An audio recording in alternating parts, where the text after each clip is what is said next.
Thank you for listening to Pow Block Podcast, the flagship Nintendo podcast of Boss Rush Network. Do you need even more gaming and entertainment in your life? Head over to bossrush.net where you can find news, reviews, creators, podcasts, and more focused around the content you enjoy.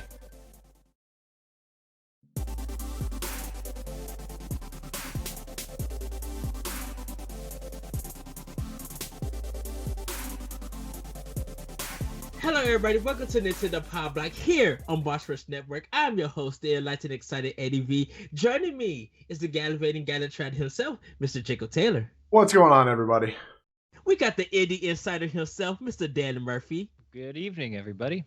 Hello, Elite Block Agents. I hope you guys had a great weekend. Hope you had a great Valentine's Day. We was off last week. And we are coming back to talk about some big event that happened, that unexpectedly happened after we recorded last Power Block. Trust me, we're going to get into it. I already talked to Dan and Jacob a little bit about it. Dan already knows I owe him some food and a sudden drink. I had to reward him. We're going to get into it. But first, everybody, Dan, how was your weekend? Good. I did nothing and I loved it. Great. Jacob, how was your weekend? I did everything and I hated it. Well, for me, I did pick up Horizon Zero Dawn. Forbidden West. I'm sorry about that. About to start up my review for Dying Light 2, and just like, man, that game looks really good. I'm playing it on PlayStation 4, and it really holds up. I love the fact that there's a steady frame rate on it, and the monsters are really threatening. It feels a little bit harder, but it's just because I'm just beginning the game. So that's just a little bit, but I am enjoying that, and some stuff that I started on Xbox too. But yeah, my weekend has kind of been good. Our Valentine's section disappeared like literally the day after Valentine's. It was already gone before Valentine's Day. But the day after, like, we had this small little section. We didn't have no candy or anything, just little gifts and trinkets. So now we have pretty much all our Easter candy. And I'm doing an early Snacktendo just to tell everybody about this before we actually get into it. I have some Dunkin' Donut jelly beans and a taco truck jelly beans. What? Yes. What? Yes, they are. Both of those sound disgusting. The Dunkin' Donuts one doesn't necessarily. That just seems like it would taste like sugar. It's probably like a bacon, egg, and cheese jelly bean. It's like, or maybe coffee. Maybe it's a coffee jelly bean. It's like coffee. I think it has some donut flavors. Kind of like the caramel, the mocha, the French vanilla. All of that it has. But I was surprised. I didn't know that Dunkin' Donuts was getting into the jelly bean game. I was just like, what is this?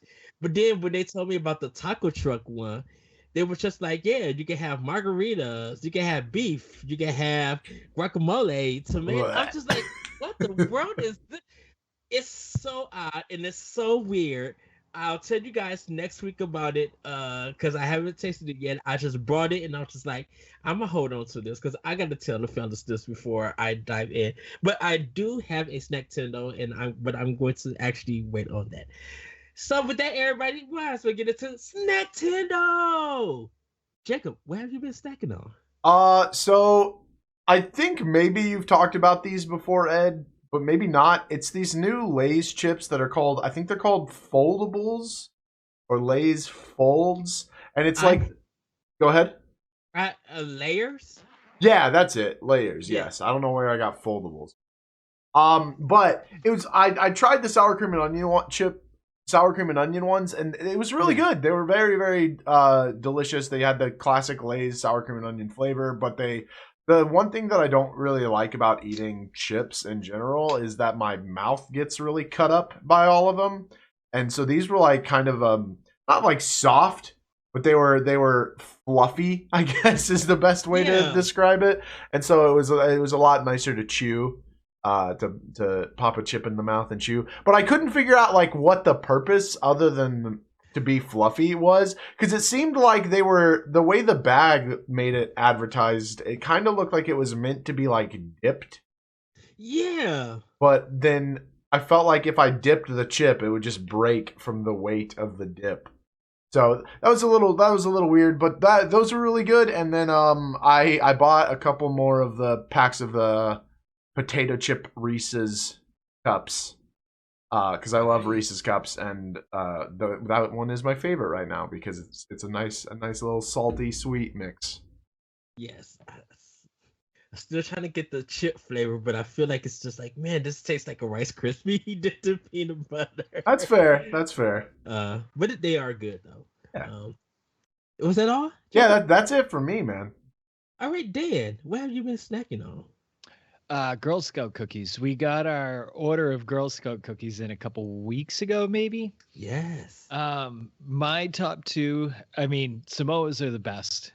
Everybody knows it. They're the best ones. And then we got Tagalongs. I think those are the most underrated. Yeah, they're super underrated for Girl Scout cookies. I don't hear a lot of people talking about them. And then we get the Thin Mints as well. So those three are awesome. But yeah, I ordered 4 boxes of the Samoas. Oh, are the Samoas the one with coconut? Yeah, I don't like coconut. Ugh. So that's why they're not the best. The Tagalongs are the best for sure. Well, okay. Dan, is that all? Yeah, that's it.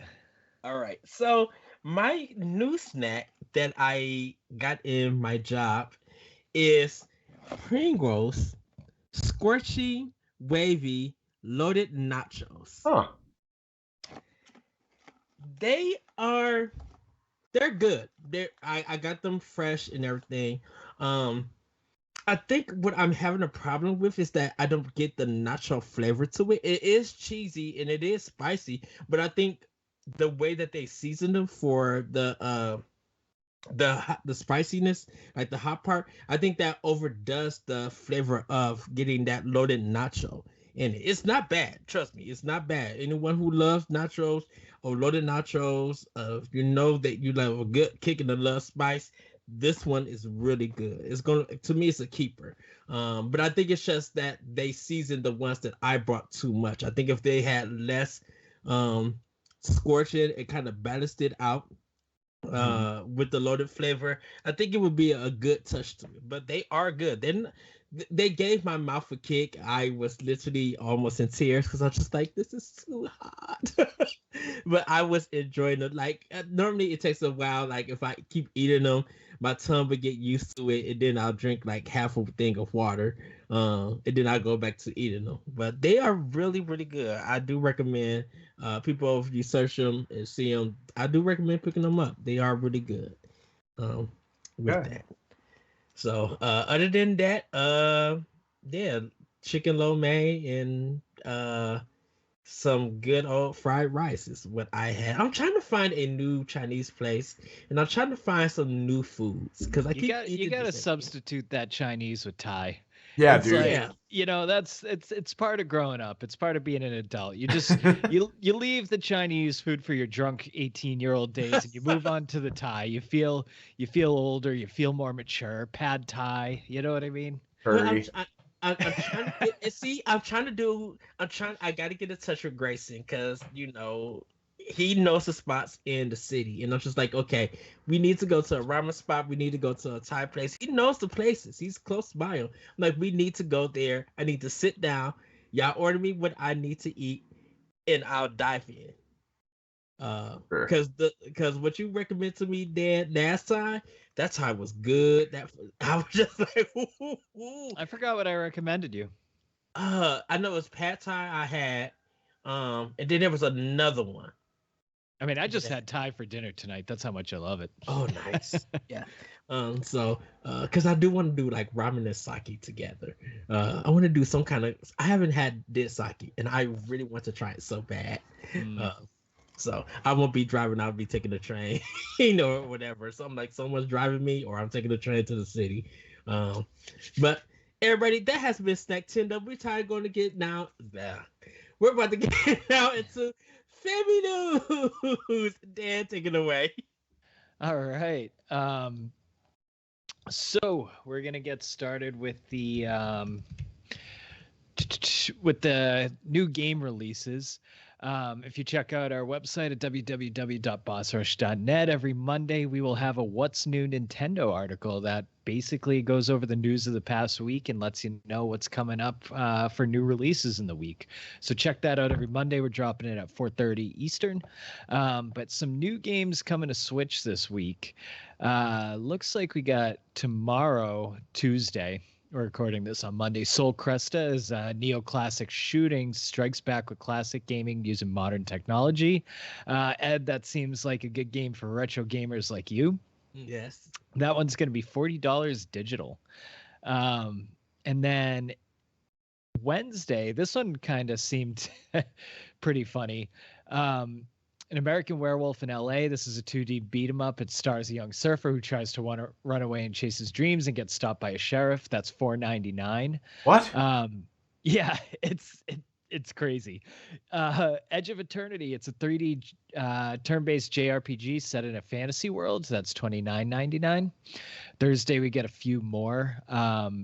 This one looked really, really cool. It's called Never Alone Arctic Collection. This game was released back in like 2015, multi-platforms. It's an atmospheric puzzle platformer. It's developed in collaboration with an Alaskan tribe. And it's like a 2-player co-op game that you can couch co-op. Have you guys played this or heard of it? I've never heard of it.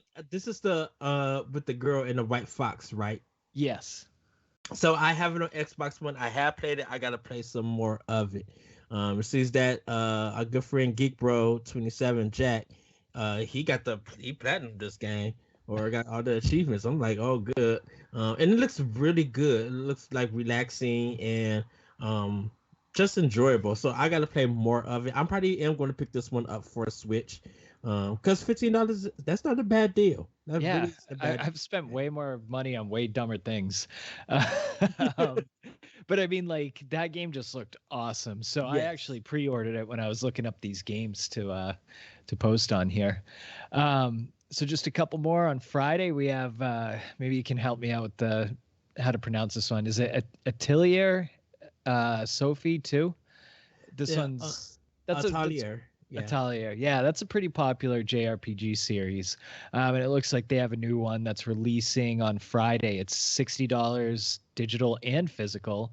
And then there's a deluxe edition and an ultimate edition that costs $115. That's insane. Yeah, it's crazy. And then there's another game called Monarch. It's a strategy RPG where you develop your ego to break the pact set by the pact bearers and dispel the corrupt mist. There's a demo available for that one, and it's $59.99. But there's about 30 games releasing this week, so go ahead, head on down to bossrush.net and check out some of the other games. Did any of those games catch your eye, guys? Or Monarch, I've been hearing a lot of people talk about it. But I still, I need to download this demo and give it a try because I think this is from the X Atlas people, that came together and made this game. I think they have formed their own company, to make this. So I'm interested to see what it is. Huh? How is it spelled? Monarch? Is it Mon and then ARK. ARK? Okay. Yeah. Huh, okay. The only Monarch game that I know of is a tabletop game, which is nothing like this. This looks very anime. Seems cool though. You said it's from X Atlas people? Yeah, I believe that's what it is. Huh, I'll have to check it out. Okay. You said there was a demo for that one, right, Dan? Yep, there's a demo available. Excellent. Yeah, I'll have to check it out. Yeah, if you guys go to the article on bossrush.net, there's hyperlinks for every game there too, so you can check out the demos. Anyway, so let's get into the news. First one we're kicking off is the Wii U shop and the 3DS shop are getting shut down. Nintendo posts on their Twitter account that they're going to discontinue the Wii U and the Nintendo 3DS shops. I believe, help me out here, guys. The Wii U was released in what, 2012?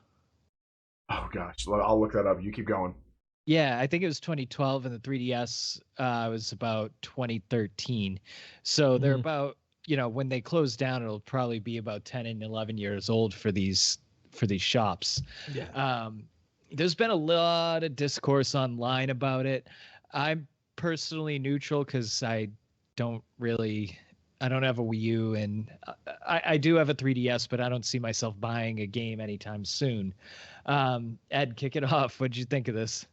I think it's good that they're taking the system, taking it down, and at least Nintendo actually gave a reason. They were just like, no one's really using the service, and it's costing us money to keep it open, and we're not really getting no benefit out of it. Definitely when there's like barely any sales or anything going up or in updates, everybody or most Nintendo fans and gamers has transferred over to the Switch, and it's cool because Nintendo has been.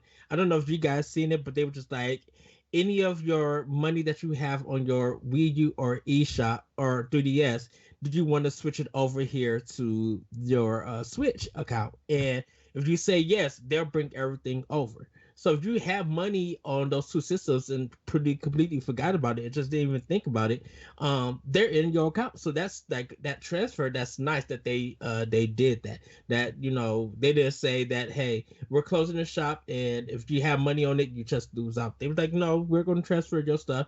You can use that money to buy games on here. So I'm fine with that. I don't barely use my 3DS. I got the games that I wanted on that system, and on the physicals. Same thing with Wii U. I got the physical games. I got my digital games, and some of those games are being ported over to Switch. So we could probably see 3DS and maybe some DS games and Game Boy games come to NSO online, maybe the end of this year or next year. Who knows? But at least Nintendo gave the reason on why they're closing it. And don't forget, everybody, the last time we seen a big sales spike in Wii U eShop stuff was when Metroid Dread was about to release. That people was buying Zero Mission and Fusion. We reported that here on Pow Block. So I think it's good that they did it. Okay. Yeah. That's true. I did want to give a quick little extra public service announcement for this. If you are interested in buying a whole bunch of games digitally on one of these shops, the ability to add funds to your account with a credit card goes away in May of this year of 2022, and the ability to add funds to your account with eShop cards to your Wii U and 3DS eShop goes away in August. So even though you've got a year to buy things, you have to have the money on there by then. You can still put, so like if you buy like an actual digital code like off of Amazon, you'll be able to input that up until the very last day that the shop goes down. But actually adding money to your account on these systems is not going to be possible until like after like the middle. All right. I didn't know that they were doing it that quickly, like not allowing you to put money on it. Yeah, which I thought that they had made an announcement.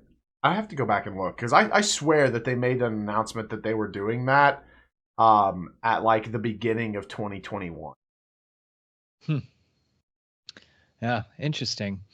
I kind of stumbled across this thread on Twitter. It was a guy who's been working in IT for over 20 years, and he just wanted to throw some insight into the conversation. So I'll just read his thread real quickly. He says, let me start that again. So, he's seen the question a lot on Twitter. Why is Nintendo shutting down the 3DS and Wii U eShops? Why can't they support it longer? The reality is, if most corporations could build goodwill and keep servers and infrastructure buzzing for a small fraction of the balance sheet, they would do so. Unfortunately, that's not that is likely not the cause for Nintendo or similar entities.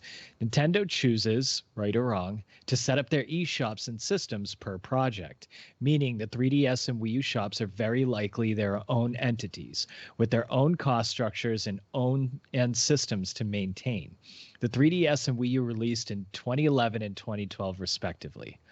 While a decade doesn't feel like a long time, servers, operating systems, regulations, policies, and laws are continually being updated.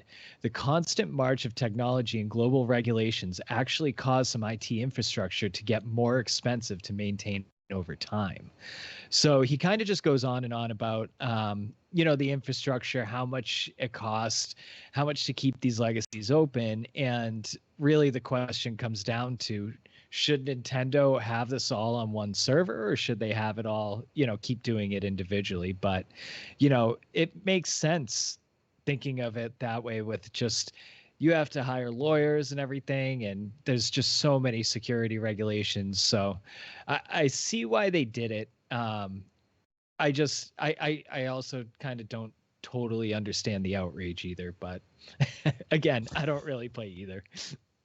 Especially for the Wii U, because I'm just like, some of the gamers didn't care for Wii U. Some of the gamers said it was a terrible system and it was a toy, and just was very negative about it. So why now are y'all trying to care about it? Why people who from the outside looking at it, why does it actually matter? Because the thing about it is that, yeah, you was able to keep the PlayStation 3 store open when Sony did it, but Sony's missing out on that money too.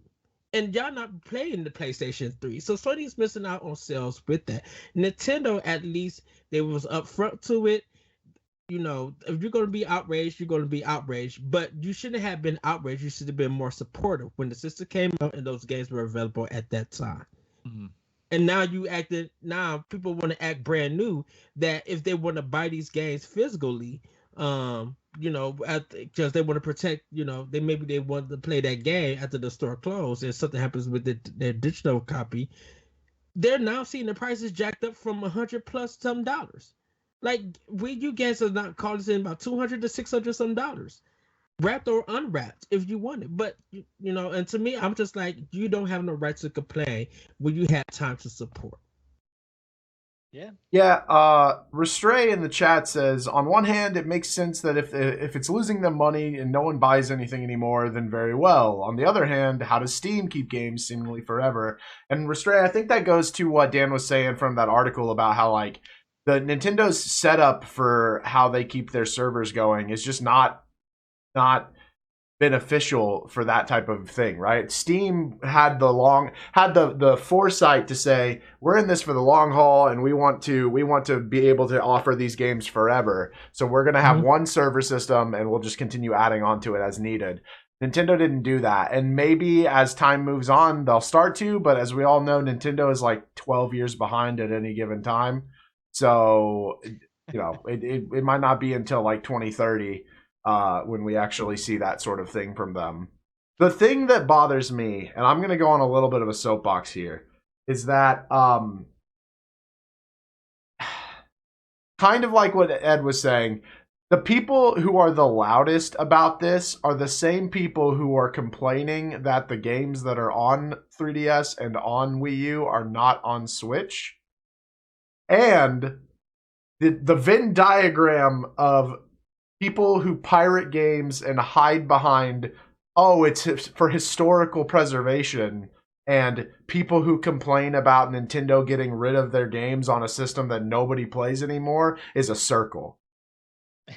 Like, it's, number one, it's not historic preservation if it's sitting on your personal laptop that you're going to switch out and kill and delete.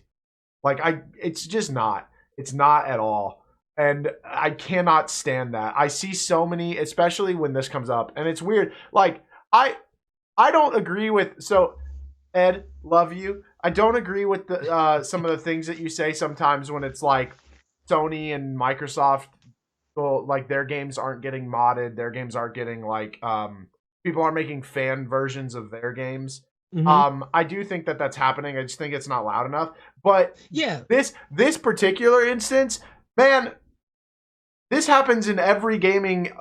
PC is probably the only place where I think you can still go back and buy stuff from like from the 1990s. Yes. Like that's the only, you can't buy anything else on those situations. And the PSP says, I saw somebody being like, the PSP just turned its thing offline. Yeah, but it turned its thing offline. You can't buy them anymore. It's gone. Nobody raised a fuss about that. Nobody cared. And it's the same thing with this. So it's like, yeah, it's if you're really going to be like, I pirate games for historic archives, don't pirate games. Go get like support, as Restray says in the chat, archive.org, and like go write to your favorite game developers and be like, hey, please work with this company to get your games and like your code legally available for historic purposes so that we don't lose sight of this game and we can reference back to it later. Don't put it on your personal computer and try to hide behind like you're doing some sort of good thing. You're a social justice warrior. Get out of here. And that's why I feel like when the game comes out, if you have the funds to go and buy that game and support it, whether the game is good or bad, go and get it.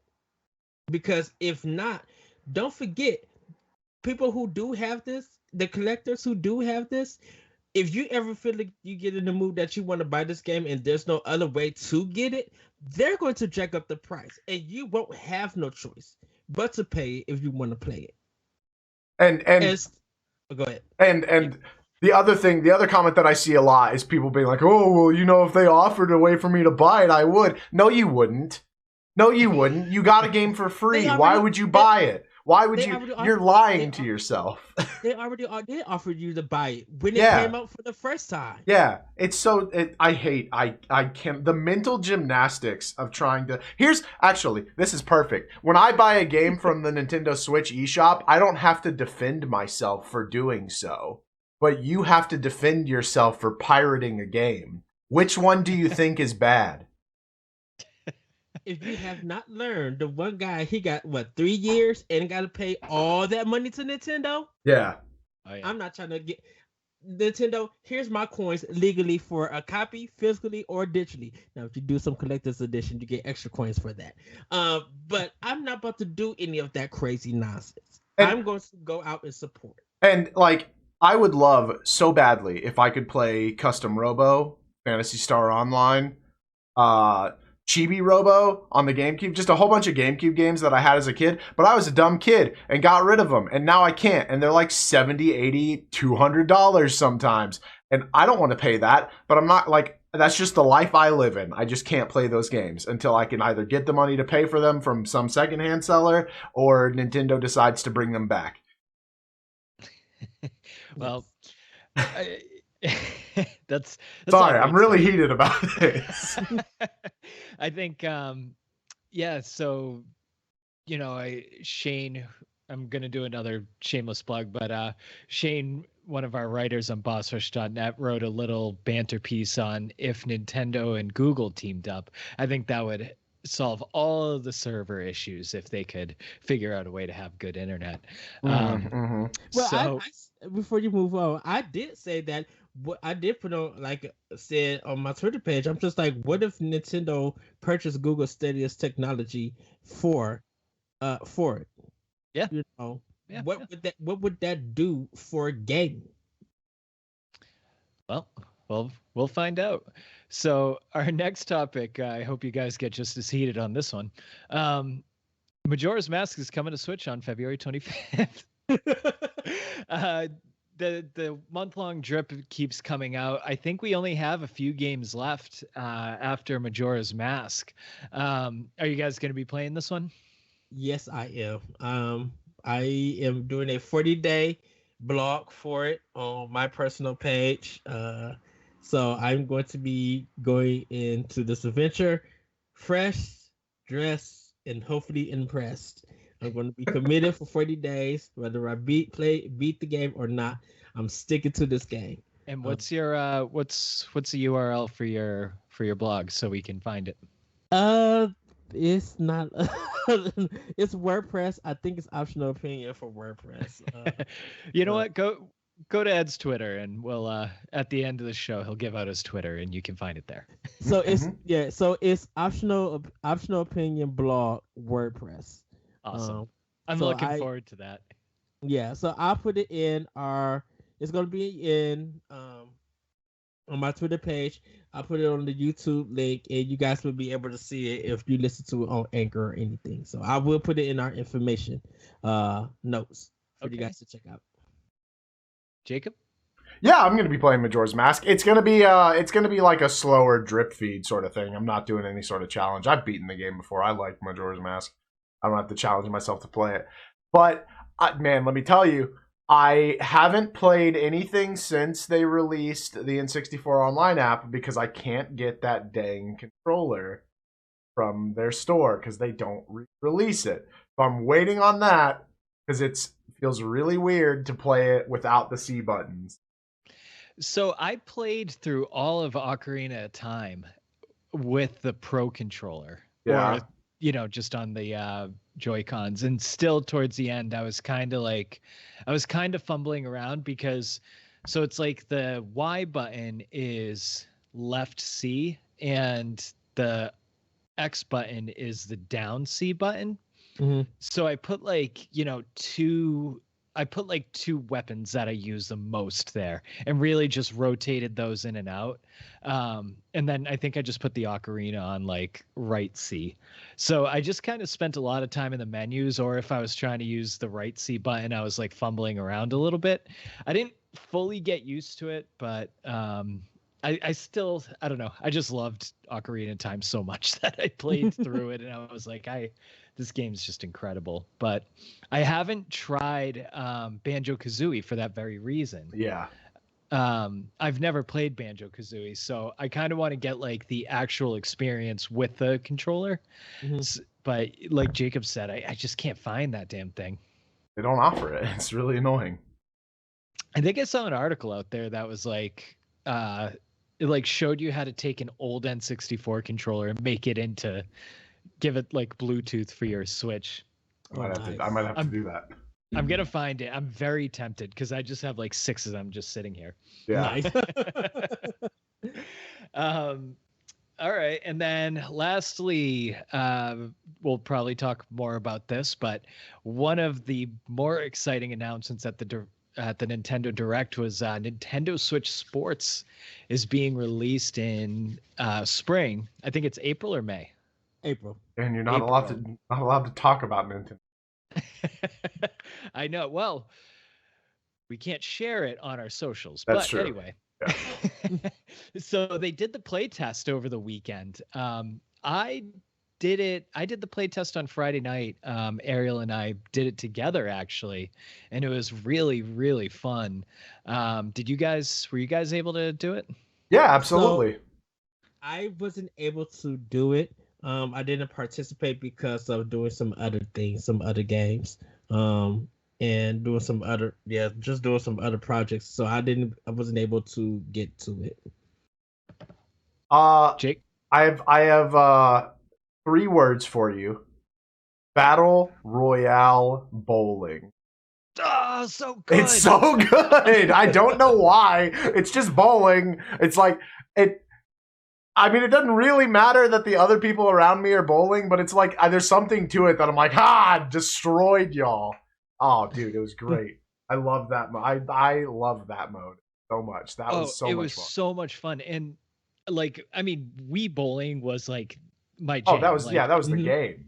I've bowled a few 300s on Wii bowling, like, like that's how much I played it. Yeah, and so during the play test, it actually didn't tell you that you got to like hold the ZR button the whole time and not let go. So like the first round I was bowling, I kept letting go and I was like, what is going on here? But then once you get the hang of it, it's actually a little more intuitive. So, oh my God, that was fun. And then Shambara was like actually really fun as well. I did not expect to enjoy that. Were you now, Dan? When you got to play, were you standing? Were you like going the whole 9 yards For bowling? for everything? I sat down for tennis and Shimbar, but bowling, I was standing up right in front Yeah. of the TV, like ready for action. Yeah. I had to do it all from my office chair. Let me tell you, all of those sports are incredibly hard when you're stuck in an office chair. Especially bowling though, because you're like leaning over trying to like get the room to do any sort of finesse with your throws. Oh, dude, it was great. Yeah. It was fantastic. Did you win? Yeah. I got really upset on the third round because I was getting strike, and then I just kept getting spares. And I was like, I'm not doing anything different. I don't know what's going on.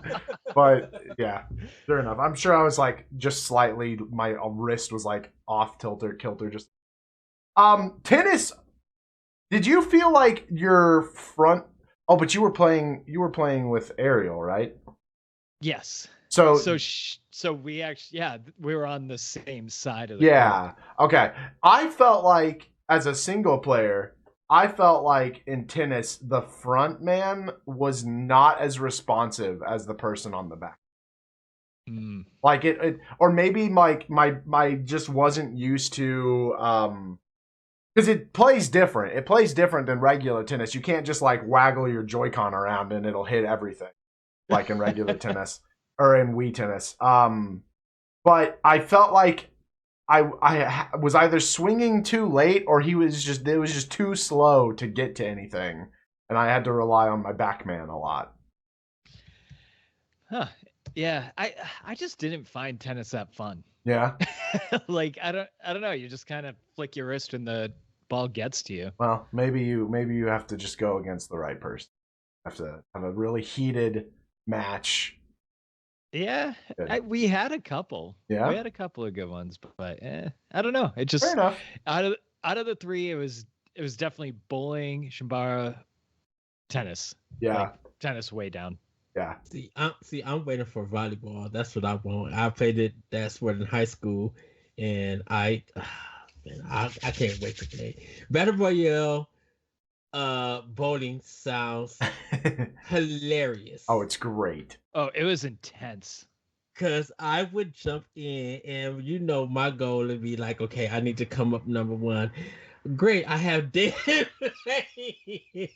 just think, 10 of us from the Boss Rush Network just all together doing that battle royale. Oh man. It sounds like a nightmare, but I think we will all crack up. We will all laugh, but have a bunch of fun.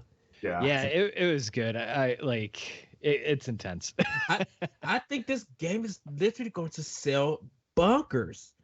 It's gonna go crazy. It needs to be a pack-in game too, right? Yeah, yes. It does, and I don't think they're gonna do it, but I did see a couple people predicting that this would sell as well as Wii Sports, and I think that's unrealistic. I think the fact that this has a price point makes it not sell as well as Wii Sports did. Mm-hmm. Because Wii Sports Resort didn't do as crazy as Wii Sports number. Because like everyone, like people were buying Wiis just to play Wii Sports, so they need to it was pack the game this that in. sold the system. Yeah, before, yeah. For sure.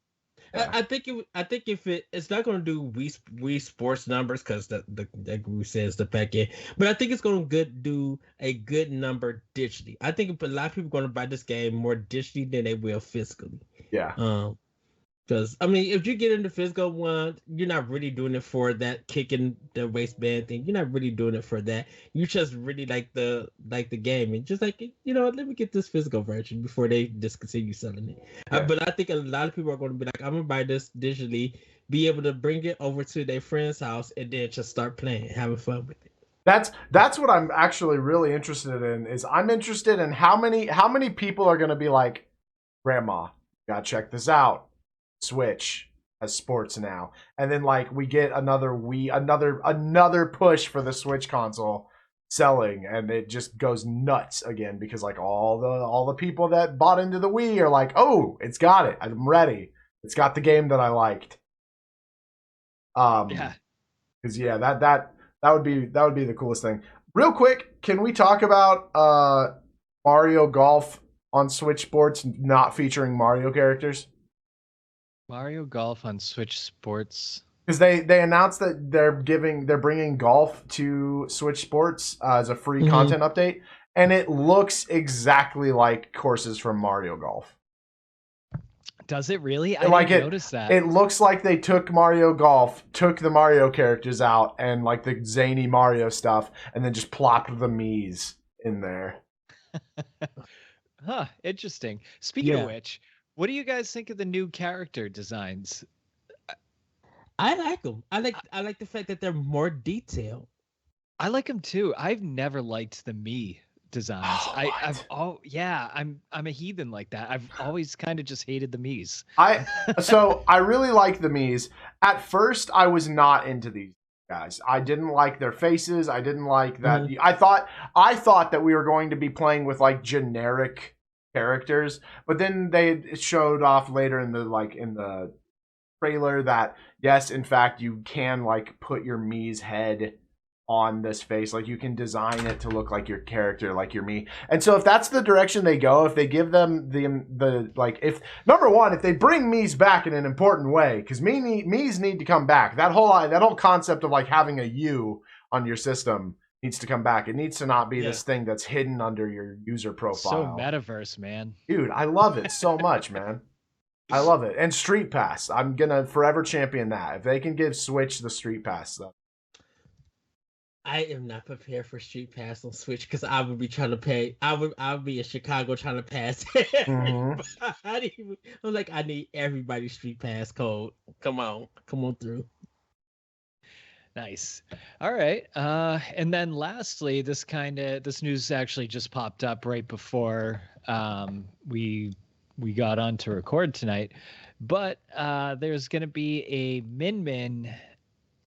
Looks like Min Amiibo is going to be coming out on April 29th, as well as Nintendo announcing that the Steve and Alex Amiibos are going to be delayed to later in 2022.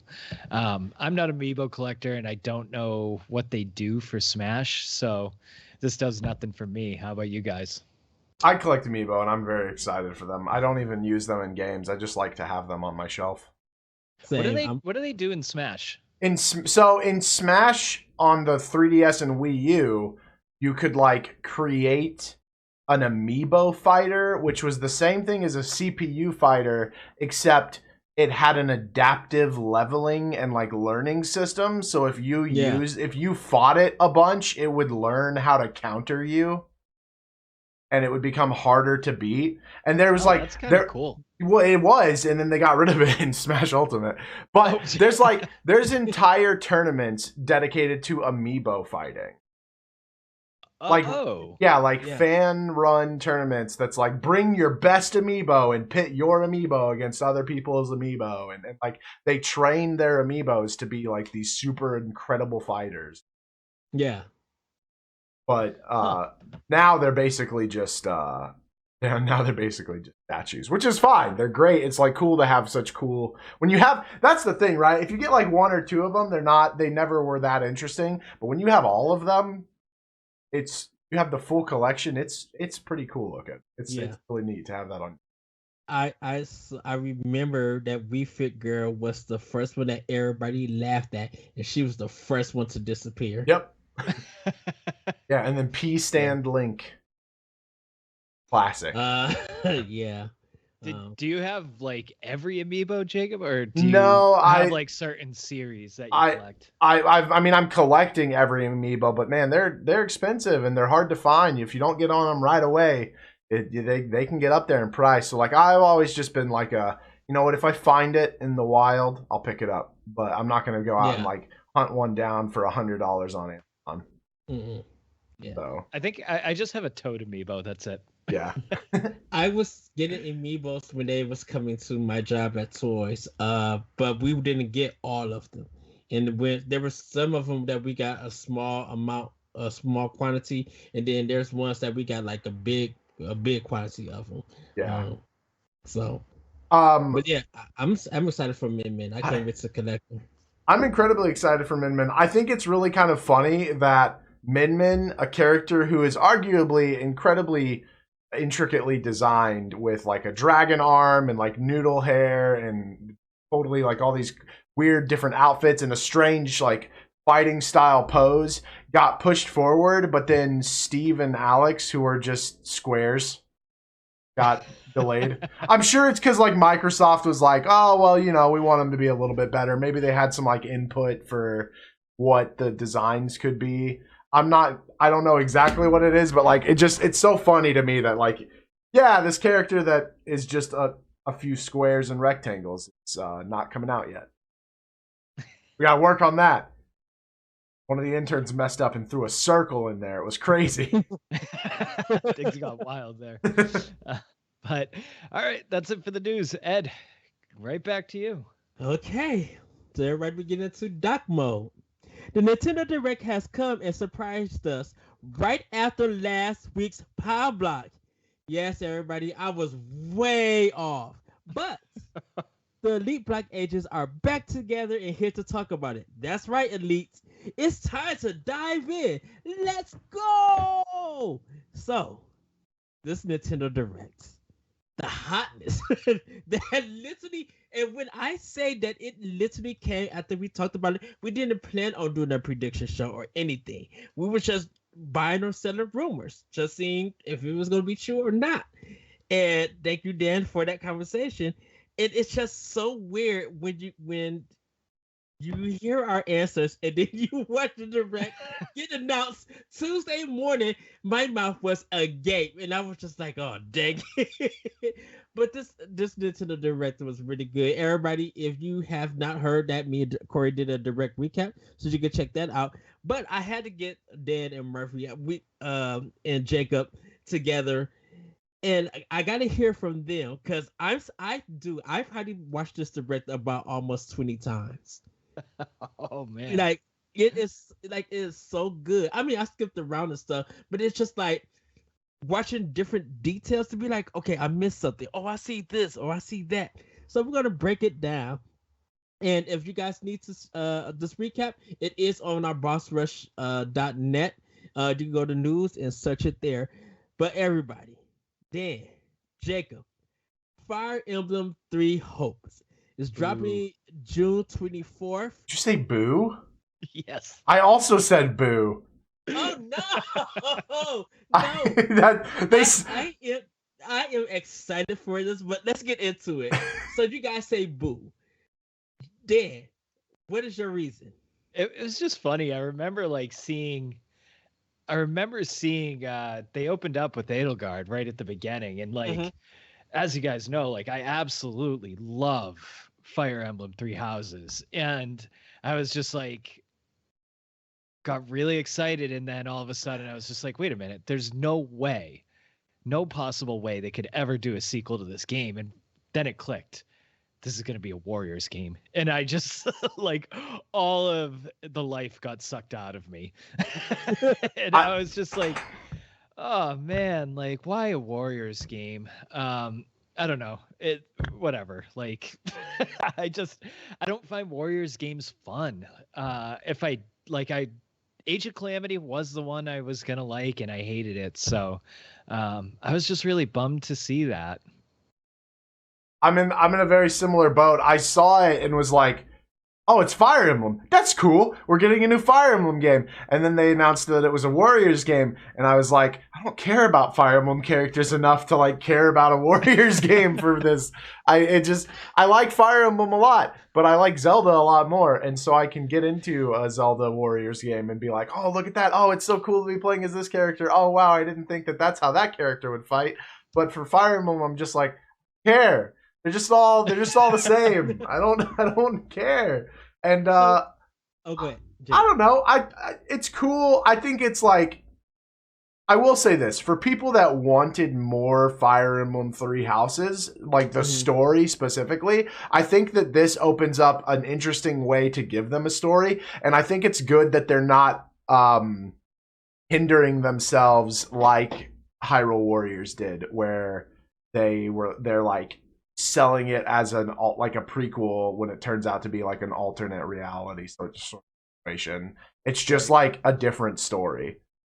So when I see him fighting that dragon, I'm like, oh this looks amazing. I just seen it in action. I just got hyped and everything. And I know, Dad, you got on me, but you gotta realize, Dad, you did ask in last week's show, or 2 weeks ago, you did say the rumor of 3 Fire Emblem games, and I did say one of them would be a Muso game, and look what we got. Yeah.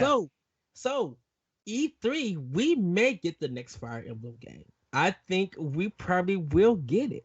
I think a lot of people are looking forward to this. I think what I like about this is that it feels like it's a holdover game till the next one comes in, and Dan, you could probably attest to this.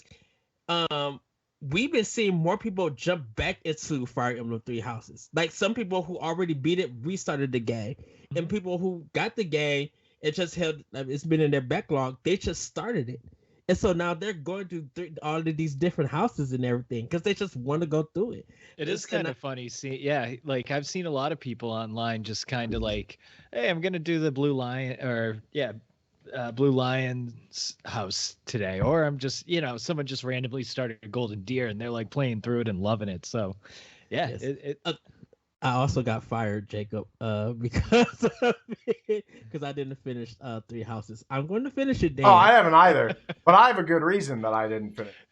Yeah, but Ed went out there and he's like, I think there's gonna be a sequel to 3 Houses. I'm like, no, give me a break. Like you have to finish the game to make a statement like that. But I said, is there a possibility of them? I felt like it could be because of how the response to Fire Emblem Three Houses was when it first came out, and I was just like, Nintendo may do a sequel to this because of all the good responses and sales this game. Don't forget, Three Houses sold out for like about a good 2 months. But you can't make a sequel. They wrap up the stories. I'm just saying, it was a possibility. No, it isn't. 0, 0, 0, 0. So I was fired by that, but I'm back here, everybody. But I am glad that they are doing this. I'm excited to play. And it's gonna be a game that I'm gonna be looking forward to. June 24th. Man, June and July. This summer is crazy. This whole year. A non-direct thing, but I predict that this E3 is going to be the most banging E3 in all of Switch life. Oh yes, I agree. Well, quickly, Advance Wars 1 and 2 Reboot Camp is set to April 8th. We already knew this on the eShop. They kind of already dated it. They didn't spend too much time. Any thoughts, you guys? I will believe it when it is April 8th and it is in my hands. They have pushed this game back 3 times now, I think, right? Mm-hmm. Yeah. It feels very surprising to me that they're pushing like a Game Boy Advance game back so many times.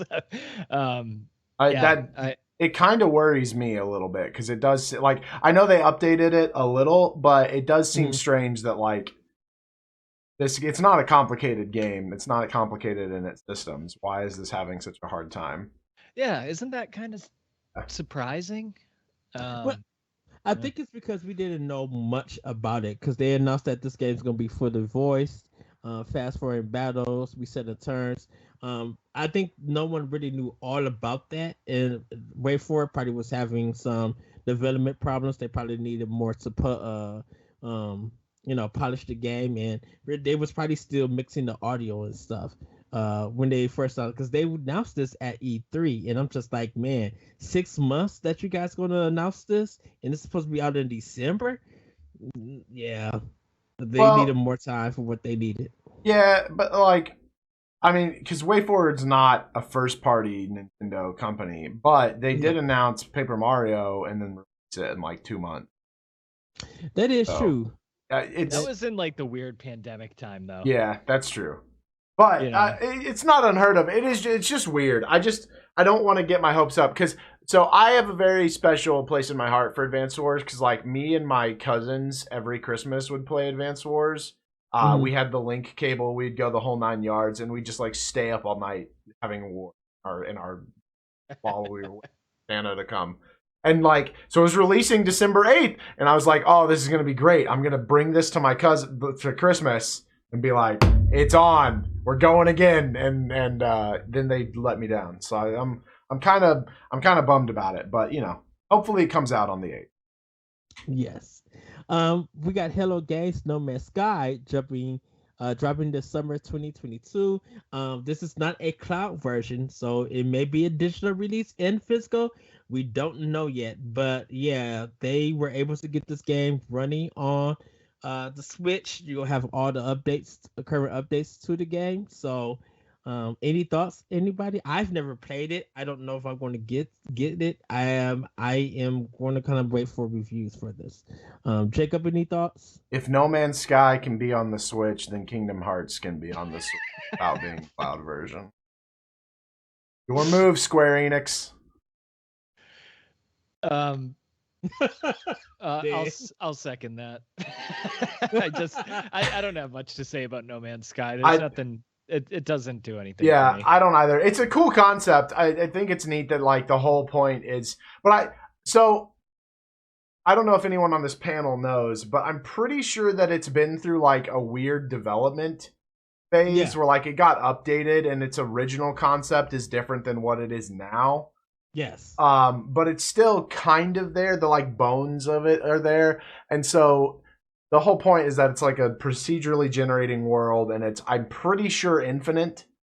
So if this can run on the Switch, then Kingdom Hearts can run on the Switch. Locally. Well, it's time to gear up and get ready for some Kiki, Slidey, and Babami. That's right. Mario Strikers is back with a new game aptly named Mario Strikers Battle League. This 5-on-5 arcade sport brings the well-known Mario characters to the field to play some soccer. You'll tackle, use items, and fire special shots to score goals and win the game. This game will also have online functionality and include an online club where 20 players can join the club and play for higher rankings. Mario Strikers Battle League releases on June 10th, with pre-orders available now.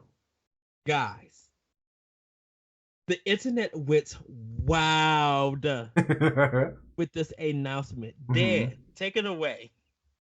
I've never played the original Strikers, but man, this looked awesome. This looked really fun. Yeah. I'm one of the only people who like Mario Golf, so I'm sure I'm going to like this game as well. But man, I really loved seeing the hype all over the internet for this. It's like one of those games that like literally just everybody can get behind, and it's a very rare thing to see on the internet. So it's so cool to see. This came out of nowhere. I'm happy it happened. I think did we talk about this on our prediction show? Y'all did. Austin requested it because he's a big Mario Strikers fan. Yeah, Austin predicted it. And Austin nailed a lot of things on that. He did. I think we should all be fired and bring back Austin. Me and Austin was talking. He was just like, God really loves me because he's these games. I'm just like, that is true. Jacob, any thoughts? Yeah, I'm super fired up about this, man. I really, really enjoyed Mario Strikers on the Wii and on the GameCube, and I'm excited to bring it back here. I'm a little disappointed that your stats for your characters is based on the clothing that you wear, because some of that clothing is atrocious, but maybe I want the stats from it. So that's kind of just, but that is whatever. I'm excited because if enough people get it in the Otter Kingdom and in Boss Rush, I want to have a playoff between Boss Rush and Otter Kingdom. So I look forward to that. I will be there. This is a game that I am going to be getting. I loved it. By looking at that, we don't know who the developer is. We do actually. It's I believe it's Next Level Games. It's Next Level? Okay. I did say it was Next Level because they used this art before. And it's the same art that's been on the GameCube and the Wii. And I was just like, man, this I was thinking of Punch Out for Wii. And I was just like, Next Level did that game also. Something about their art style just spoke their company. Yeah. With Next Level Games. So yeah, I'm excited to see this.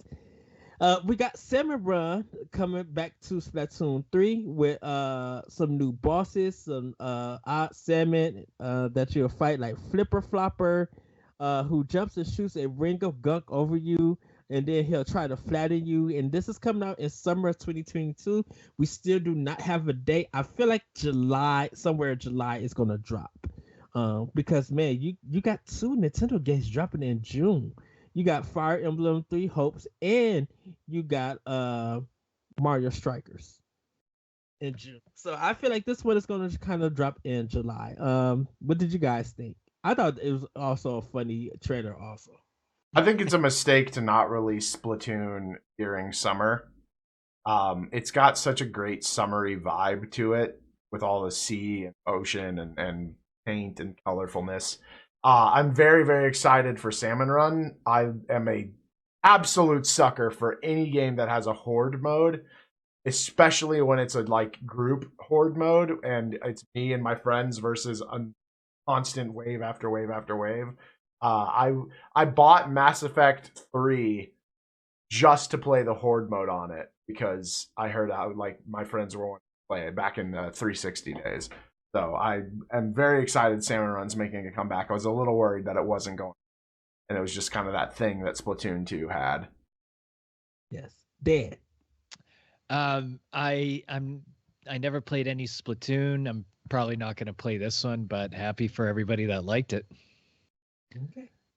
Well, everybody, Square Enix brought a lot of titles to this direct that were simply jaw-dropping. One of them was Front Mission First and Front Mission 2 Remake. Front Mission is a tactical RPG that was only released in Japan back on February 24th, 1995 for the Super Famicom. Front Mission First is planned for a summer release with the Front Mission 2 arriving later in the future. It's a must-buy for me. Like, when I saw this, because I was wondering, I'm just like, what is this robot? Front Mission, I screamed the name out at work. I was just like, wait a minute, and I couldn't believe that they were bringing it, and I don't know how many people knew about it, but when I found out that LeRon knew about it, I'm like, you know about Front Mission?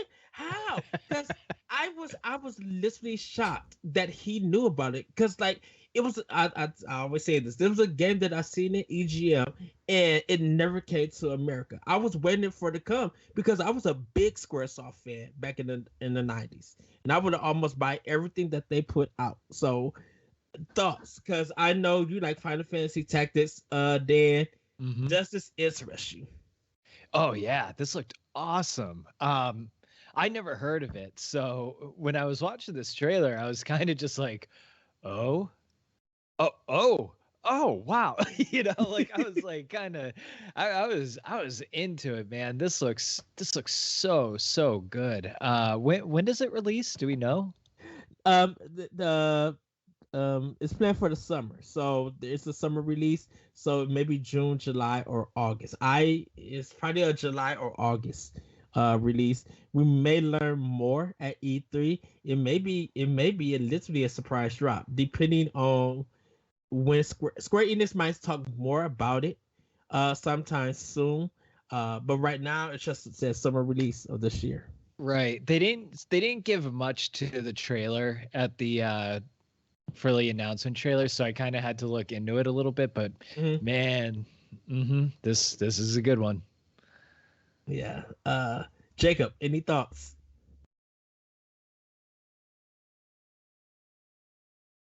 That's...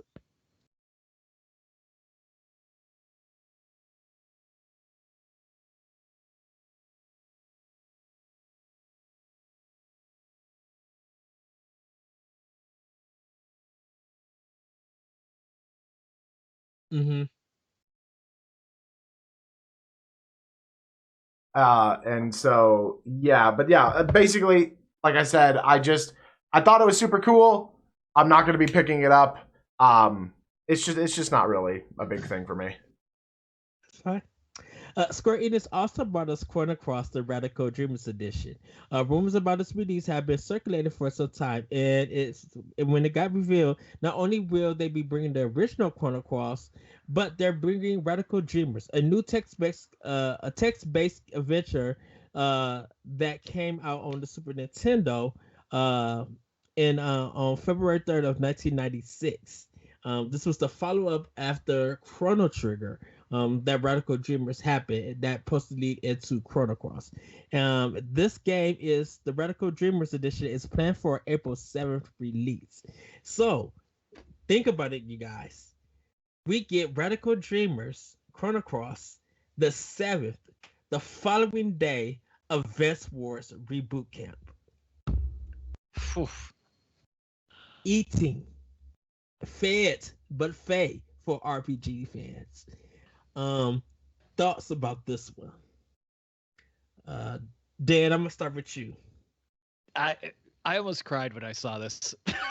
Like, I love Chrono Cross so much. It was like one of the first JRPGs I played. The music is beautiful. Like the game's just fun. The characters are so vibrant. Like every one of them has such a good personality, and there's literally 40 to recruit.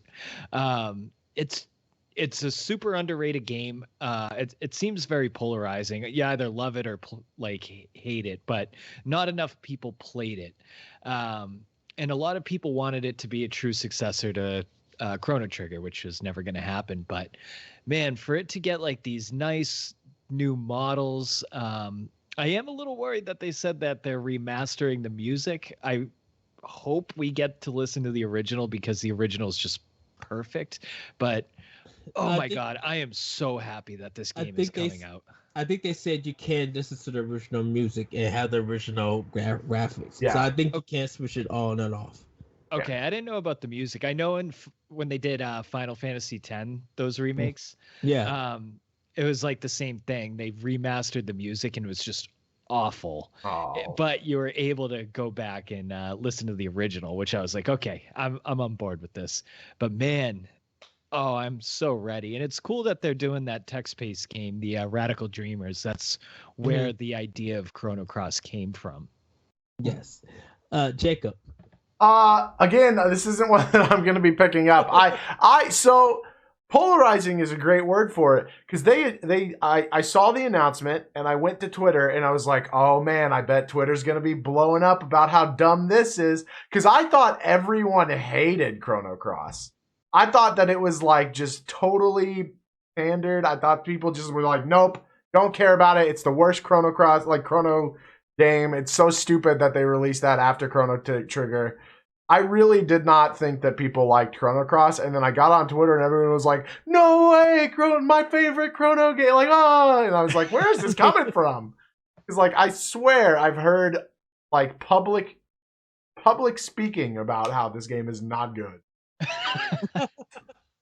Well, I'm definitely going to pick this up. I really want to play Radical Dreamers because I never got to play it, and I really hope that Nintendo and Square Enix, come on, Square Enix, drop Chrono Cross for Nintendo Switch Online for Super Nintendo. Just drop the whole. You mean Chrono Trigger? Chrono Trigger, yeah. Okay. Just drop the whole collection on. I'll play the Super Nintendo version. I'm not even worried about the remaster, with the Akuma Toriyama anime in it. I will play the original Super Nintendo version on Switch and buy this game and have all 3 games. Like that would be the idea to do for on that day. Well, they'll probably make money off of it. Charge you for it. Probably just like drop it as a sell price. I mean, they can, yeah. We're gonna skip one game, but we're gonna but Live Alive. This is finally released here in the States as a full-on HD 2D sprite remake. This 1994 JRPG was originally released on Super Famicom, and now America gets to experience this classic RPG on July 22nd. Pre-orders are available on the eShop, so we're not getting. Actually, no. I just pre-ordered this game physically on Best Buy. Oh, nice. What? You got it? There's a physical edition? Yes. Oh, man. Like the physical editions pre-orders drop today live. Oh. And it's actually a physical edition? It's not like a case with a card? Nope, it's physical editions, $59.99. Because even Amazon said they got their pre-orders for physical also. Yeah. Okay. Neat. Ooh. Dan, are you interested in Live Alive? I am pre-ordering it right now. Oh, well, there you go. That had said it. Yeah, this game looked awesome. So I had never heard of this before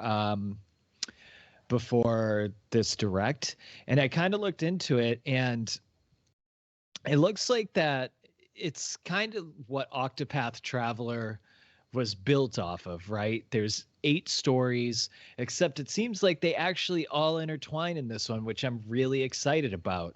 And of course, like the HD 2D. Oh man, those graphics are just fantastic for these kind of games. So yeah, this just like looked like an awesome game that really, I don't know, it looks like an awesome like Super Nintendo game with awesome graphics. So yeah, Yes. I'm all about it. Yes. What team made this? They made another game that was popular, right? Is it Chrono Trigger team? I really don't know which team is making this. Because Well, no, I mean like the original though. No, so it was a different team at Square that made this. Because Chrono Trigger was. Hold on. Oh, I got it. I'm looking at it right now. It was the team that did Chrono Trigger. They built this game and then moved on to Chrono Trigger. That's what it was. Oh, okay. Because the team for Chrono Trigger was Akira Toriyama, Final Fantasy, and Dragon Quest. They had all came together. Those 3 directors came together to make Chrono Trigger. So that's why I was just like, yeah, I didn't know which team made it. Live Alive. Yeah, it says Takashi Tokita. He was the director of Live Alive, and he worked on. Him and a few others moved to Chrono Trigger and worked on that the following year. Gotcha. Okay. Yeah. So man, this looks so good. Jacob, did you have any?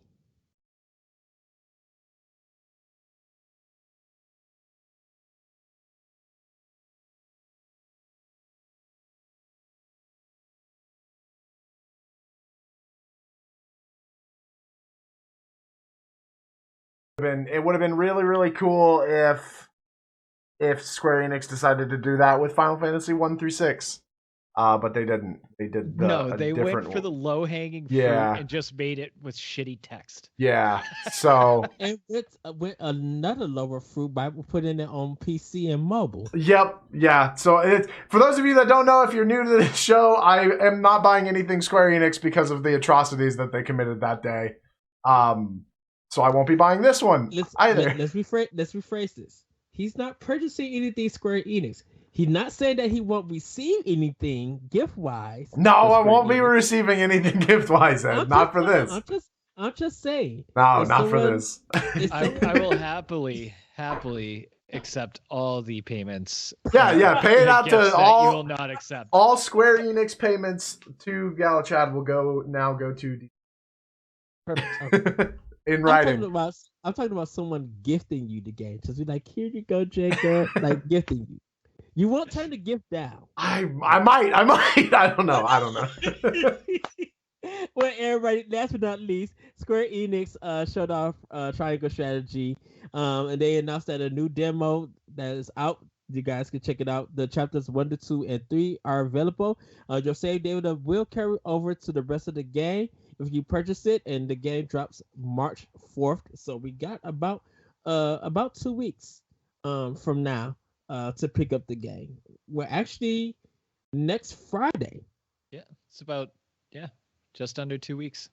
Yeah.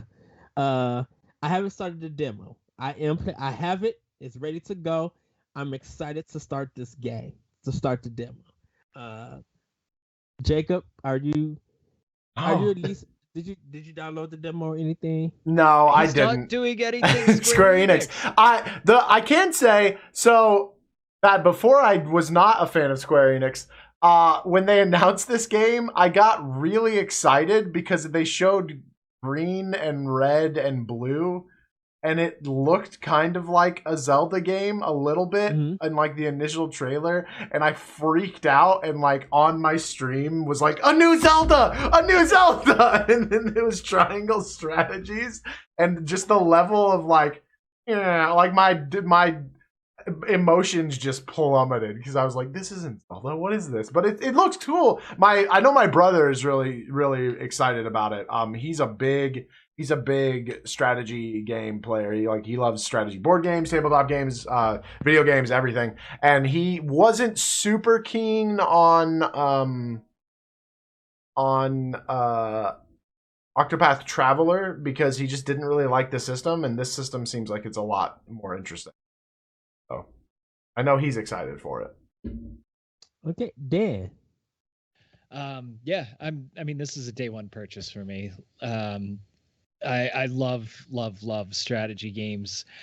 This one is similar to like Final Fantasy Tactics in the fact that you actually like the levels mean something as well. Mm-hmm.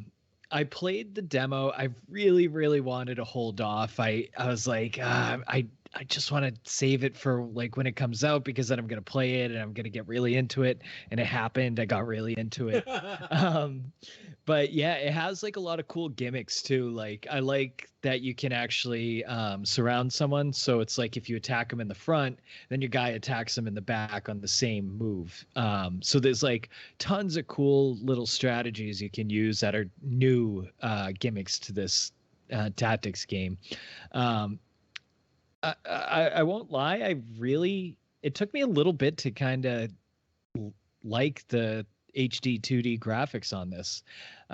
It looked a little murky at first, but then I kind of got used to it and now I'm liking it a little bit more. But, when it comes to, you're on a diorama, so, it's kind of, I don't know if the art style fully fits this kind of game, but, Mm-hmm.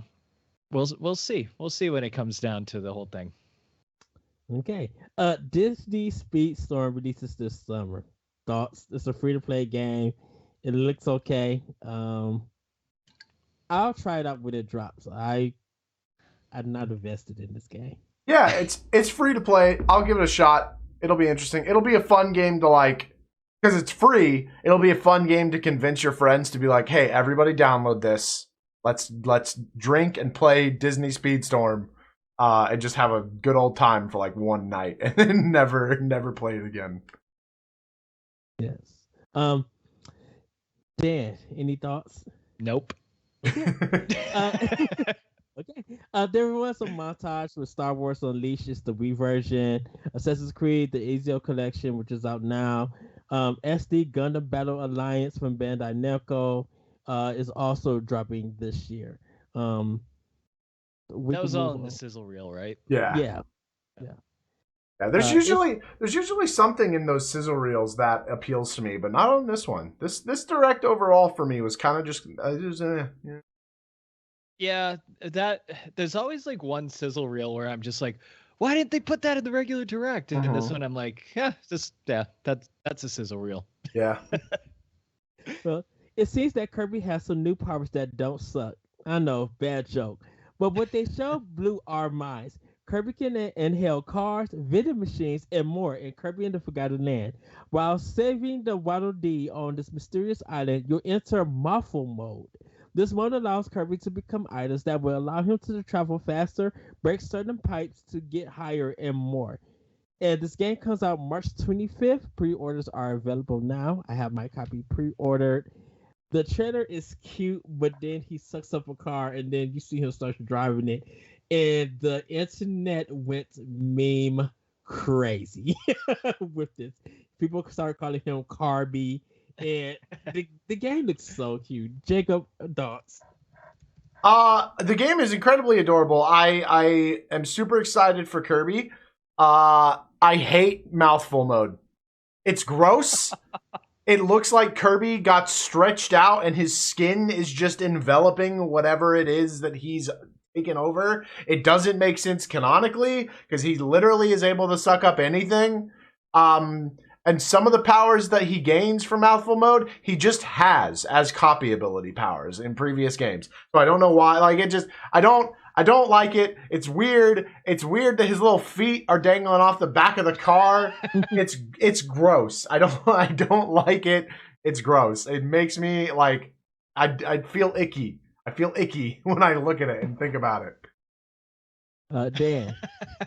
um, I'm not I'm not as sour as Jacob is on multiple mode, but I thought it was pretty funny.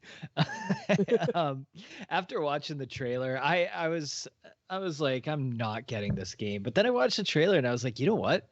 This looks really fun. Um, yeah, and there was like so many cool copy abilities. The world in the game itself, it looks really, really good, which I didn't expect from the reveal trailer. It seemed kind of bland and empty, but man, I think I might pick this game up now. All right. Like I already said my thoughts on it. And everybody, the show is dropping April 5th. Clonova collection is coming also. That's the first and second one, kind of like a remake. Val is bringing Portals 1 and Portal 2. Have you guys played Portal? Yes, Or anything? very excited for Haven't. this. Oh, you've got to. You and I know you said Ariel doesn't really play games a whole lot, right? Mhm. Y'all should try to play Portal 2 co-op together. It's fun. So good. Yeah. Okay. Yeah. And Dan, it's funny as ever. Portal is. 2 is funny. So yeah, the Portal collection is coming. I love the name, the Portal Companion Collection. That's such a cute. Nintendo Switch Sports is coming on April 29th. Takano Tatsuyan is Rhythm Festival. Is the drum Hold up. We are not blowing by Nintendo Switch Sports. We just need to. I know we talked a little bit about it on the news, but oh my God, this game. When I saw this, I lost it. I was like, finally we get bowling and we're getting bowling back. It it just looks so good. It's gonna be a day one purchase for me. It's got to be a day one purchase for you guys, right? Oh, absolutely. So I have a question. What is the one sport or event from the previous game that did not make it into this game that you wish is or Baseball. Baseball. I want to be able to run around this new island, like how you had the jogging in the sports resort. Mm-hmm. I thought that was a super cool little thing. I want to be able to run around the island. Baseball would be my second pick, though, for sure. That one was a lot of fun. I loved the home run derby and the Wii Sports. Yeah. Mine would be boxing. It was a good workout for me and be able to take off any aggravation that I had. Also, boxing was me. Nintendo has a great meme opportunity here because you know that everybody, the meme of like the boxing guy where you're like, when you come up against this boxer, you know it's on. It's like just the one me dude, the like generic me number 12 or whatever. They need to like bring boxing back and then have that guy be like the champion.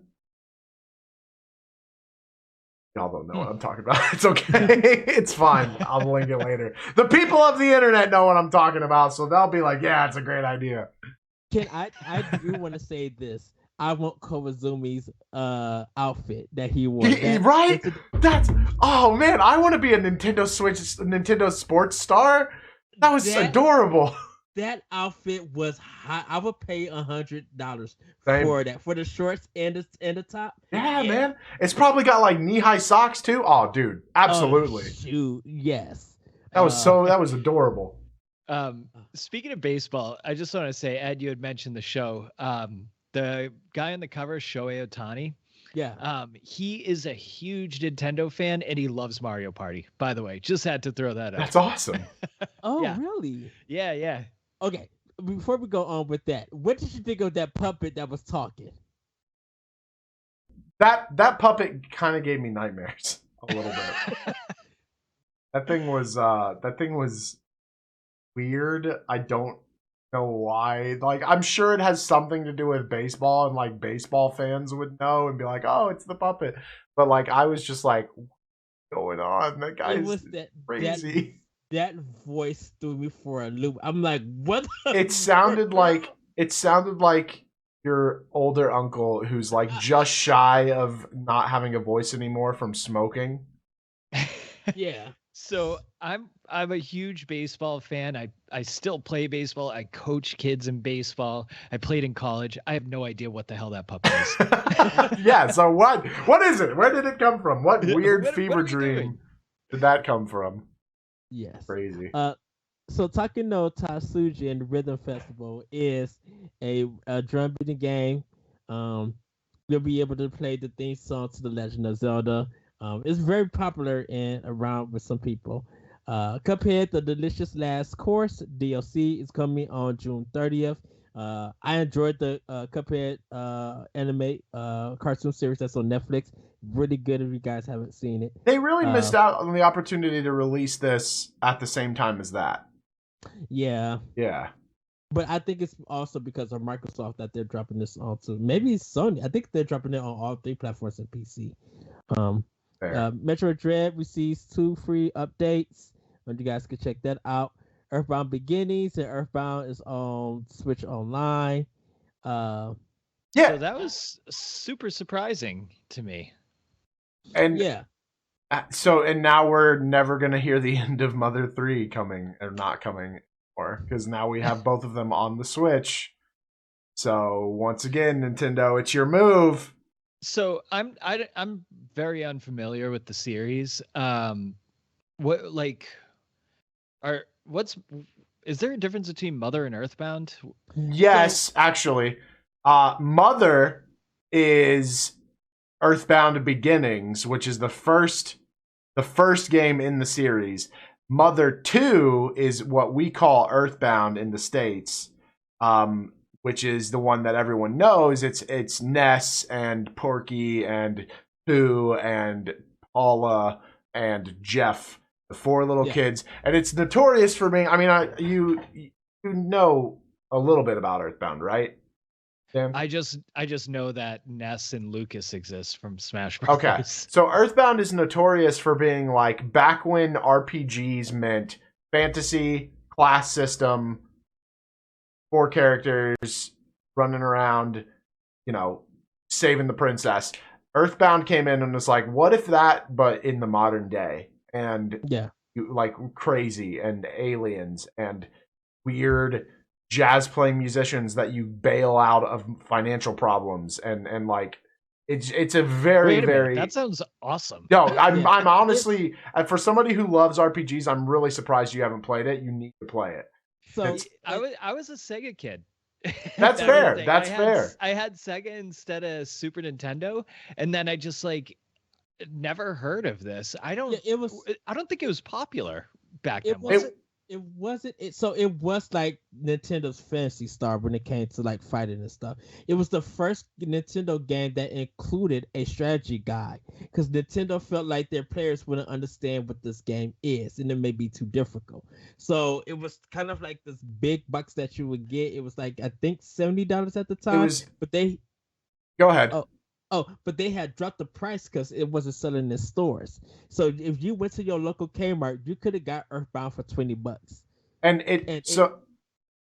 Sorry, Ed. Oh no, go ahead. So to Ed's point, when it first came out, it was more expensive than like your regular SNES game, and it was very strange because like the if I remember correctly, the cover art for the box is I want to say it's Ultraman, but maybe that's wrong.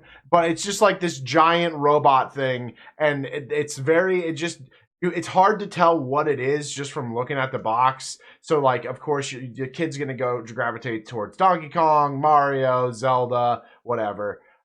So it from the get go was just very much like a cult classic, and it just has been. The advertising is in wherever video game magazines you had a scratch and sniff, so you could smell like the enemies and stuff. That's so bizarre. It's a crazy game, and it's also really crazy because like you boot the game up and it's got this splash art screen of like picture like an 80s alien movie with like the aliens coming down and blowing up the city. And none of that happens in the game at all. Like that screen is just like has nothing to do with the game at all, except for one little thing, a name that they mention. Yeah, and then Earthbound Beginnings, it came out when they released it on Wii U, because nobody knew that that Earthbound was the second game in the series. So when Earthbound Beginnings got released in America. it was an unexpected drop because both games came to Wii U and people were happy about it. So that's why it's kind of a big thing. That's why everybody want 3 because it's the conclusion to the series and people been wanting it. But Nintendo won't release it for some reason. And Yeah, what's the reasoning behind Mother 3? It was never localized, right? No. Right. So they said it's because of the music. They think that the licensing for the music might get them in trouble. But we don't know for certain or anything. It's people who have brought. There is some kind of things to get it localized. There's ways. I would just leave it at that. But I don't know if that's still available or anything. But yeah, that's kind of the thing with Earthbound and Slash Mother. There's a big history about it. There's also so Earthbound and Earthbound Beginnings are like they have a little bit of mature concepts to it. Mother 3 takes it further, not going into like it doesn't need a mature rating or honestly, I don't think even a teen rating, but like it is a little weird and it probably would have to be not just localized not just translated, but there's probably would be some things that they'd have to localize style wise, and I don't know if they want to do that. I honestly don't even know if I don't think Itoy is interested in doing that at all. Like I don't think he wants to change his story at all. Yeah. So quickly, everybody, there's a montage. Zombie Army 4, Dead Wars coming, Undying Moon from Getsu Fumaden is available, Lego Brawls, and 2 Point Campus is coming. Mario Kart 8 Deluxe. It will have some paid DLC. There's going to be 48 courses. It's going to be $24.99, or if you own Nintendo Switch Online Expansion Pass, you'll get it free. The first one drops March 18th. This will go up all the way to the end of 2023. It's a remix of some of their old courses from various games, and it's called the Booster Course Pass. Then the first one I said releases March 18th. Guys, quick thoughts because we got to get to the final game. For Mario Kart, this is a great deal and an excellent reason to buy the expansion pass plus, and they're going to continue adding to it, just like I said when it first came out. So I'm excited for that. This is such a good idea. I really love that they're doing this. Mario Kart 8 is like the perfect Mario Kart game, right? Like there's not a single flaw. I did not want Mario Kart 9. I just wanted this. And I think it's kind of interesting that they're throwing in Mario Kart Tour tracks on there. Yeah. Mario Kart Tour has like these city courses. They have Singapore, Los Angeles, Tokyo. I forget a few of the others. I think there's a London one. I think there's a Paris one. But yeah, they have all kinds of courses like that. So that's going to be kind of interesting to see on Switch, to see if they like actually, make them a little more lively, because they're kind of dull on the Mario Kart Tour. And I also love the fact that you can get it in the expansion pass on the what am I trying to say? Yeah, the NSO expansion pass, right? Yeah. I love that they're doing that and making that, $70 a year even more and more worth it. So I'm all for this. I can't wait to see what the tracks are. And I think this is also kind of like a nice little fluff to each direct, right? I think there's 3 directs a year and there's going to be 6 waves. So, it'll be kind of that speculation that is missing from Smash Brothers. And I know for me, me and Corey said we were double dipping. So we're going to pay the $24.99, but we're going to be just in case of like the $24.99 is more backup than it is for just actually having it, like running it through expansion pass. Okay, my internet went out, but or something happens, I got my backup and I still can play the game through the purchase that I made for it. So I think it's cool that they're doing it. $25 is not a lot for 48 tracks. That is a good reasoning price, and it's very cheap and affordable with it. But everybody, the finale. The last reveal for the direct was a high-profile prediction from the Boss Rush community. Monolith Soft officially revealed Xenoblade Chronicles 3. Tying the worlds of Xenoblade Chronicles 1 and 2, you can see the beautiful world in action, and trust me, Monolith Soft has left everyone speechless with its stunning detailed environments. Not much is known about the story or the characters yet, but September is the tentative release date. Can't get here fast enough. Oh. I'm gonna say this. I thought this game was not going to happen no time soon. Everybody has heard me preach that I didn't want this game coming out. I was looking forward to their next game, their new IP, because I felt like it was too early for this game. Now, Well, thank God that was a baseless claim because here we are. Right? Dan, go kick it off. Let me go last. I have to figure Okay. out how I'm gonna word my everything that's in my mind right now. Okay, Jacob, you first. Any thoughts? This is awesome. I am incredibly excited that all three of the like numbered games are on here. I hope that this means that they're gonna bring X over from the Wii U, especially since they're getting rid of the Wii U shop now. And then you'll have like an amazing, just incredibly long RPG story experience to play on one system, like an entire series basically on one system, and that's super cool. And they're all beautiful. They're all, even because Xenoblade Chronicles got its definitive edition, it got updated graphically. They all look gorgeous, and so it's just going to be really flawless. Yes.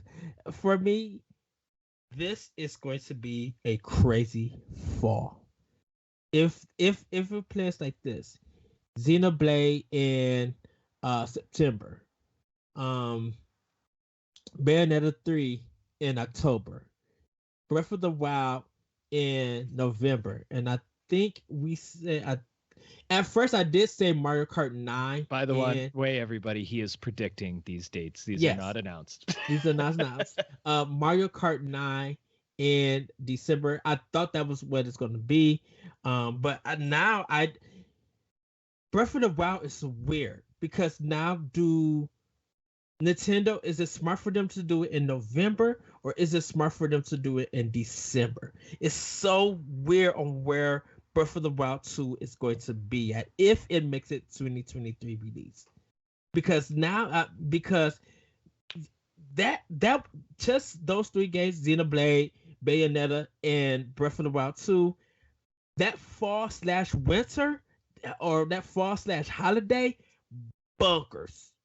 Literally bunkers. Because it's just like, of course, you got indie games and maybe some side games, but those are three top tier profile games. And starting off with Xenoblade, man, that is going to be something. Well, and okay. Oh, go ahead. And it's interesting because now 2017 we had Breath of the Wild, we had Splatoon 2, we had Mario and Rabbids, we had Xenoblade Chronicles 2, we had Super Mario Odyssey, we had Mario Kart 8 being re-released on the Switch, and then we had ARMS, a brand new IP. And now potentially 2022, maybe a little bit into 2023, has the ability to go Breath of the Wild 2, Mario and Rabbids Sparks of the New Hope, Xenoblade Chronicles 3. There's a new Kirby game. Like it's Mario Kart 8 DLC. They're lining it up to be a fantastic year. Yeah, it's going to be incredible. But man, this one, like Jacob said, what is Monolith Soft doing? Because this game looked incredible. They were showing that main character kind of just running through the, through one of the areas, and like you could see everything in the background. But yeah, like, I'm such a big Xenoblade fan. I'm even before this trailer dropped, I've been playing through Xenoblade 2 like hard again lately. I played through Torna. I just played Xenoblade D last year and Future Connected, I don't know how they're gonna do this, but like all of the characters in this trailer looked familiar, right? Like there's a character who just absolutely resembles Nia. And I'm going to throw out some spoilers here. The games have been out for 4+ years. But so Nia had her flesh eater crest in her chest too. So like it had to have been her in one way or another. There's a character who looks like Akos. There's a character that had Rex's voice, didn't look much like him. There's a character that had Shulk's voice. So there's just so much speculation going on right now, and like I can't even wrap my mind around what we just saw, because you're seeing characters like Melia and Nia from the first game and the second game in the same thing, and then at the end they have the overview of a Titan with one of the Titan from 2 and Titan from 1. So you see Bionis and a Titan. So like the worlds are colliding. We don't know how. And at the end, again, major spoiler here, at the end of Xenoblade 2, they made a small connection of the architect and, Klaus and basically the conduit. So for some reason, there's something here that's connecting both of the games, and we are going to get so deep into lore on how Xenoblade 1, 2, and 3 all connect, and I think it's so great. I'm so excited for this game. The real crazy thing about it, Dan, you probably was reading this on Twitter. Everybody is planning on the summer to do Xenoblade, both 1 and 2. Like they were just like, they're gonna play throughout the whole summer. They're gonna play other games and stuff, but they're like their main focus is playing those 2 and by the DLC to get ready for September. Yeah. They Xenoblade 2 was on the Switch, the eShop top 20, right after this dropped. So yeah, and I Jacob, you might agree with me with this one, but whatever they did with Breath of the Wild 2. Whatever they was learning during Breath of the Wild, they was able to apply that to this game. Oh yeah. Because looking at Breath of the Wild 2 and then looking at this, I was just like, how? Something about your art team got this game looking crazy. They nailed this down. Yes. And I'm like, if I'm seeing this in Xenoblade, I'm expecting more to see in Breath of the Wild 2. I'm already wild by Breath of the Wild 2, but y'all got something going on. This team is crazy with their art. No, yeah, for sure. If you want a sneak peek at Breath of the Wild, the sequel to Breath of the Wild, look no further than Xenoblade Chronicles 3. Yes. Yeah, it like the art direction is cool, and like I really love that they're, like the blades are in this, even though there's no drivers, but like, man, like they're staying true to what the Xenoblade art style was in 2, and like just making it look that much better in 3. This looked so good, you guys. Go ahead. No, because I wonder if they got the Xenoblade Chronicles 3 wallpaper. Because I want that cover where it says Xenoblade Chronicles 3 and them holding their whistle, their flutes and stuff.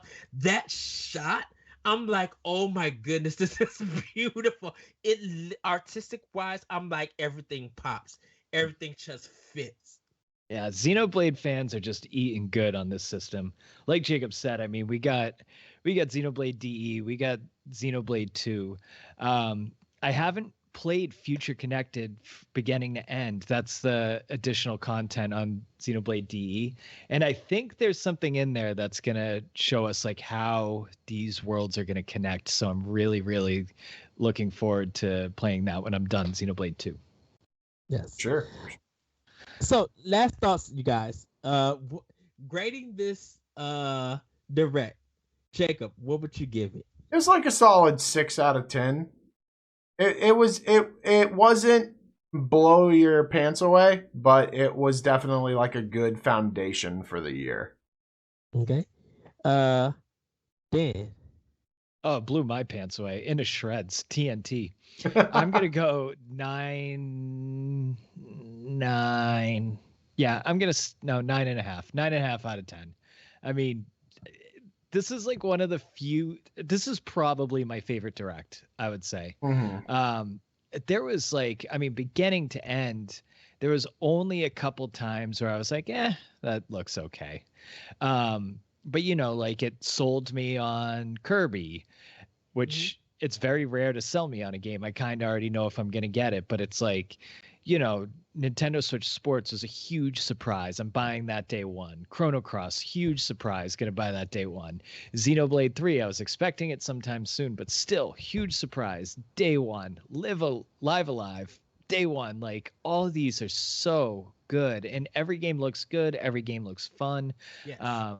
More surprise announcements than I can really remember. So, man, this was just a solid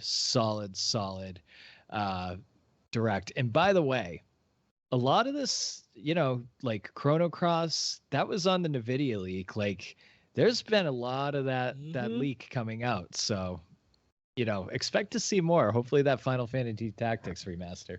Yes.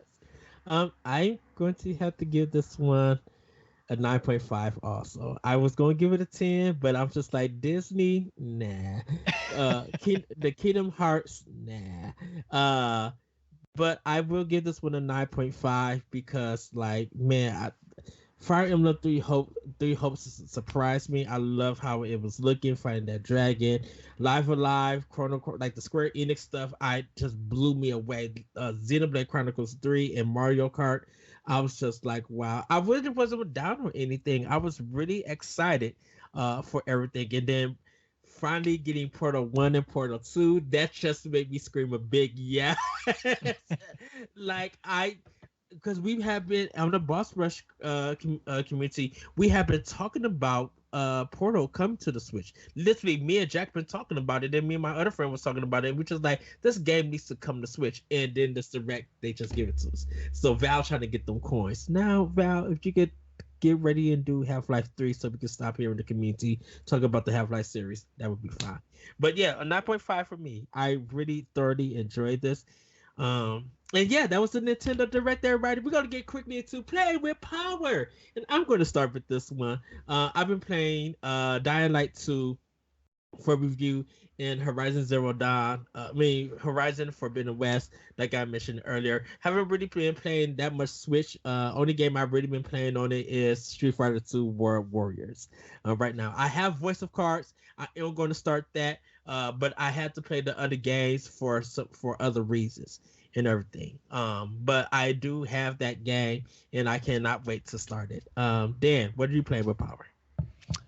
So I'm playing Limbo, and I got it on Switch. It was only a couple bucks on sale. Limbo's a really, really fun game. It's a cool platformer if anybody hasn't tried it. Like I said, I've been playing Xenoblade 2. I played Torna. I finished that like early in January, and then I started playing it.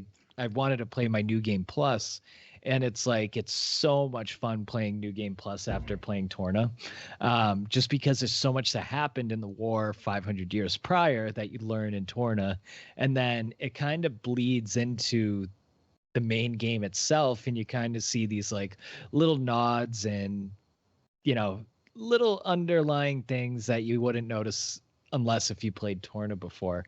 Like I said, I played the Triangle Strategy demo, and I am getting close to the end of Picross S7. All right. Jacob, why have you been playing with Power? So I have been playing a little bit of Witchwood, working on finishing that game up. And then I have been completely and utterly devoured by Lost Ark. Non Nintendo game for the PC. It's been out in Korea and Russia for a very long time, and it's now out in the States. Amazon brought it to the States. And I have just been absolutely obsessed with this game.